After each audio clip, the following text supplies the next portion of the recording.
నమస్తే, నేను ముఖేష్. గోకర్ణ గౌరవాన్వితులు, శాక్తేయ సహస్ర కిరణ బిరుదాంకితులు, శక్తిపీఠం వ్యవస్థాపకులు పూజ్యశ్రీ డాక్టర్ స్వామి శాంతానంద పురోహితి గారు మనతో పాటు ఉన్నారు. వారితో మాట్లాడే ప్రయత్నం చేద్దాం. గురువు గారు నమస్కారం. శ్రీమాత్రే నమః. రామదూత సూత్రం, ముఖ్యంగా ఈ రామదూత సూత్రం యొక్క రహస్యాలేంటి? రామదూతము అంటే ముందుగా గుర్తొచ్చేది హనుమంతుడే. ఇది చదవడం వల్ల ఎటువంటి ఫలితాలు ఉంటాయి? ముఖ్యంగా ఎవరు చదవాలంటారు? నిత్య జీవితంలో కూడా చదవచ్చా? చదివితే ఎలాంటి ఫలితాలను మనం చూడవచ్చు అంటారు? చరాచర సృష్టిలో ఇంతటి గొప్ప భక్తుల్ని కానీ గొప్ప దూతను కానీ మనం ఎక్కడ కూడా చూసి ఉన్నాం. అలాంటి మహనీయమైనటువంటి చారిత్ర్యము ఆంజనేయ స్వామి. కాబట్టి రామదూత అనేటటువంటి పేరిట వారు ప్రసిద్ధిగాంచడం జరిగింది. రామదూత ఆంజనేయ స్తోత్రం అనేటటువంటిది సకల కామనలను పూర్తి చేసేటటువంటి స్తోత్రము. ఇందులో ఎలాంటి సంశయం అనేటటువంటిది లేదు. అయితే ఈ స్తోత్రాన్ని పారాయణం చేయడం వల్ల ఎలాంటి ఫలితాలు మనకు కలుగుతాయి అని అంటే 1, 2 అని చెప్పడానికి వీలు లేదు. మనం ఆ రామదూత స్తోత్రాన్ని కనుక చదువుతూ వెళితే మొదటి శ్లోకం కానీ 2వ శ్లోకం కానీ ఈ ఒక్కొక్క శ్లోకంలో అత్యంత స్పష్టంగా అందులో ఉన్నటువంటి ఆ పదాలను మనము ఆకలింపు చేసుకుంటే వచ్చే ఫలితం ఏమిటో ఇట్టాగే మనము ఊహించవచ్చు. అలాంటి ఉత్కృష్టమైనటువంటిది రామదూత ఆంజనేయ స్తోత్రం అనేటటువంటిది. ఈ స్తోత్ర పారాయణం చేయడం వల్ల మనకు దుస్వప్నములు ఏవైతే ఉంటాయో ఆ దుస్వప్నముల బారి నుంచి మనం దూరం కావచ్చు. తర్వాత శత్రు బాధ అనేటటువంటిది ఉంటుంది మనకు.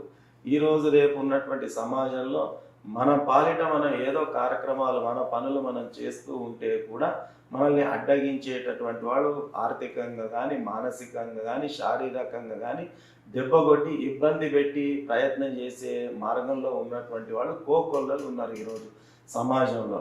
దానిని మనం శత్రు బాధ అని చెప్పడం జరుగుతుంది. అలాంటి శత్రు బాధ కూడా ఈ స్తోత్ర పారాయణం వల్ల మనకు నిర్మూలన అవుతుంది. అట్లాగే మనిషికి బుద్ధి కుశలత అనేటటువంటిది పెరుగుతుంది. మనం ఏం చేసినా కూడా బుద్ధి కర్మానుసారిణి అని మనకు శాస్త్రోక్తి.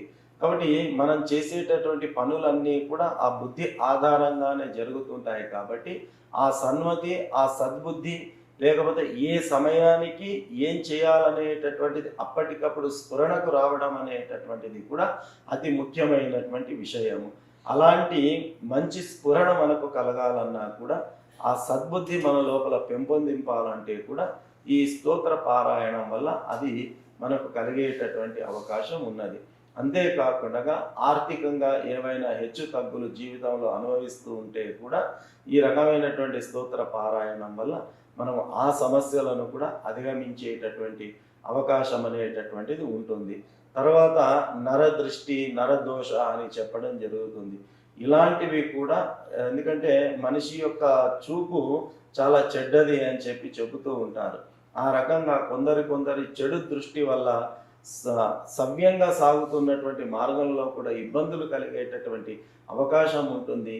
కాబట్టి అలాంటి నర దృష్టిని కూడా దూరం చేసేటటువంటి దివ్యమైన మహిమాన్వితమైనటువంటి స్తోత్రము శ్రీ రామదూత ఆంజనేయ స్వామి స్తోత్రం.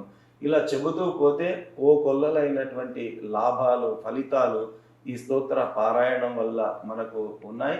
ఈ స్తోత్రాన్ని మనము శుచిగా శుభ్రతగా స్నానం చేసుకొని ఆంజనేయ స్వామి వారి యొక్క చిత్రపటం కావచ్చు లేదా రామ పరివారం యొక్క చిత్రపటం కావచ్చు పెట్టుకొని ఆ స్వామివారి యొక్క చిత్రపటం ముందు ఆవు నెయ్యి కానీ నువ్వుల నూనెతో కానీ దీపారాధన చేసుకొని మనము త్రికరణ శుద్ధితో ఈ స్తోత్రాన్ని గనక ప్రతిరోజు 41 సార్లు మండలం అని చెబుతారు. అలా మండల సంఖ్య పూర్తి చేసే అవకాశం లేకున్నప్పటికీ కూడా 3 పూటల్లో 3 సార్లు అయినా పారాయణం చేసుకోవచ్చు.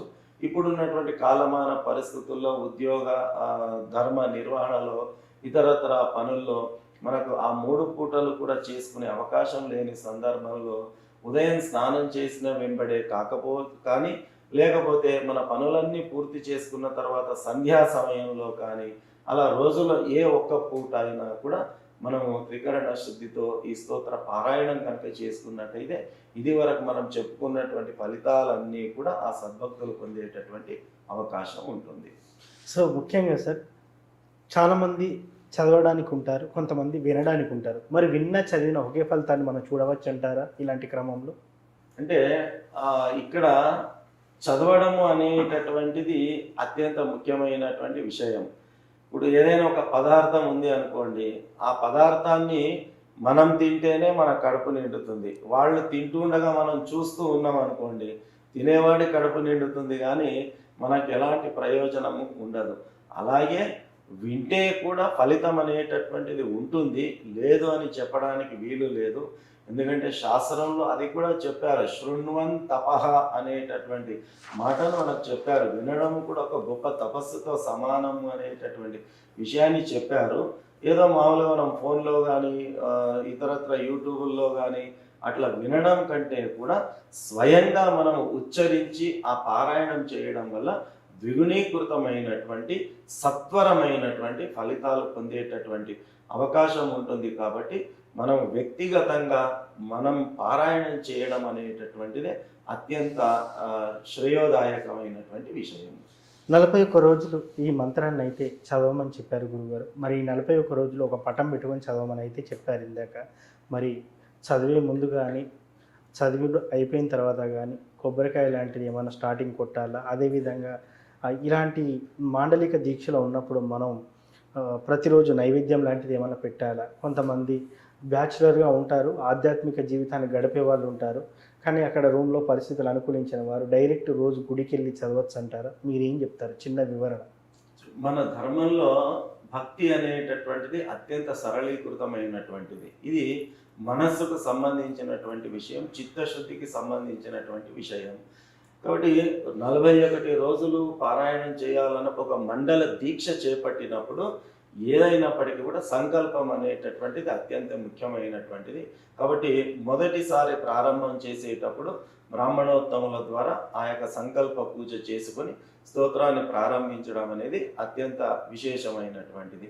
తర్వాత మండల కాలము పూర్తయిపోయిన తర్వాత ఉద్యాపన అనేటటువంటి పదప్రయోగం చేస్తారు. అంటే ముగింపు అని అర్థం. ఆ ముగింపు సందర్భంలో స్వామివారికి విశేషంగా అర్చన అభిషేకాది కార్యక్రమాలను చేయించడము, మామూలుగా వడల హారాన్ని ఆంజనేయ స్వామికి సమర్పిస్తారు, అత్యంత ప్రీతిపాత్రము అని చెప్పి. లేదా తమలపాకులతో స్వామివారికి పూజ చేయించడం కానీ, వడల హారాన్ని సమర్పించడం కానీ, ఈ రకంగా మన శక్తి కొలది, భక్తి కొలది, స్తోమత కొలది, యోగ్యత కొలది మనం స్వామివారిని మన వీలును బట్టి మనం అర్చించుకోవచ్చు. ఇక నిత్య నైవేద్యం విషయం అంటారా, మనకు భగవంతుడి అనుగ్రహం చేత ఏది సాధ్యమైతే దాన్ని నివేదనగా మనం సమర్పించుకోవచ్చు. ఏది లేని పక్షంలో ఒక అరటిపండు స్వామివారి ముందు పెట్టి స్వామివారికి నివేదన చేసినా కూడా అది మహానైవేద్యంగా భావింపబడుతుంది. శక్తి ఉన్నటువంటి వాళ్ళు శాస్త్ర విధి విధానాల ప్రకారం ఏ ఏ నివేదన ఆంజనేయ స్వామికి మనకు తెలియచెప్పబడ్డాయో అలాంటివి చేస్తే సరిపోతుంది. శక్తి లేనటువంటి వాళ్ళు మామూలుగా పాలు చక్కెర పెట్టిన, బెల్లము పుట్నాలు పెట్టిన, లేదా అరటిపండు పెట్టిన, ఏ రకమైనటువంటిది సమర్పించినా కూడా భక్తితో సమర్పించడం అనేది ముఖ్యం. భగవంతుడు దాన్ని స్వీకరిస్తాడు, మనల్ని అనుగ్రహిస్తాడు.